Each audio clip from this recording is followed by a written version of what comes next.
Good morning, viewers and listeners out there. Here's another chapter in the British Business Podcast series.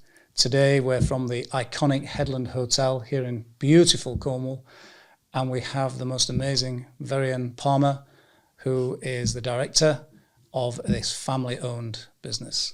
Welcome. Thank you very much. And you should be saying welcome to me because this is your building. Welcome to the Headland. Fantastic. Thank you so much. And it's so beautiful. And we came yesterday and stayed in one of the cottages. Mm-hmm. Stunning. I mean, stunning. As the family, or my parents at the time, I was only 16, 17, had approached him to say, we think we need to build a spa.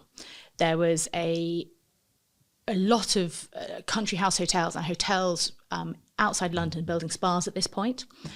And he was very clever, and we're very thankful to him eternally now.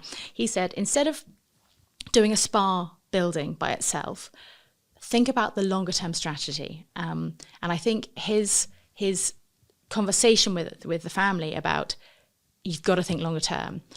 He said, do an entire site-wide plan. So instead of having a planning battle every 2 to 3 years when you want to then do the next project and then do one whole site redevelopment.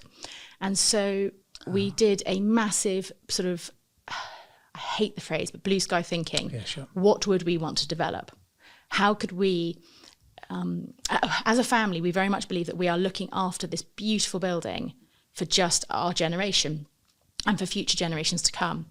And so very much everything we do here is about how can we make this building right and more sustainable for its future. And so with that, we said, yes, the spa. We need to build the spa. That was project one. We had the old outdoor swimming pool, which was in not the greatest location. It's a bit windswept. And we had an idea, my father had the idea of moving it to the location where the Aqua Club is now. So that was another. We had to sort out our goods inwards. So that's where that's 1, 2, 3, phase 4 of a 9-phase redevelopment plan. Wow. And we did one big planning permission for the whole site. So after the Aqua Club we've also then got an underground car park to try and remove most of the cars from the top surface so that the hotel will look more like it did in 1900 when it was built. Okay. And there were no cars really. And then after that, there's planning permission for a 300-person conference centre in the cliff top beside us on the beach. We're not sure whether that's quite the direction we want to go in, but that planning permission was granted with not a single objection. Wow. We spent a lot of time, my parents spent a lot of time with the architect, meeting people. Anyone who came up here to have a look at the plans had a look at them and explained what we're doing is trying to put the Headland right for the future.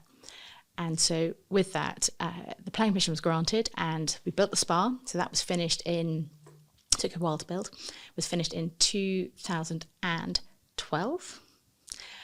Bit more works. And then the Aqua Club, which is the new build that opened in July 2020. Don't open a beautiful swimming facility in the middle of a pandemic. Not the greatest move.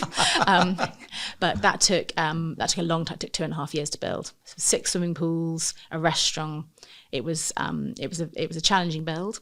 And now we're just turning our sights onto the next phases once we get through the challenge of the energy price increase.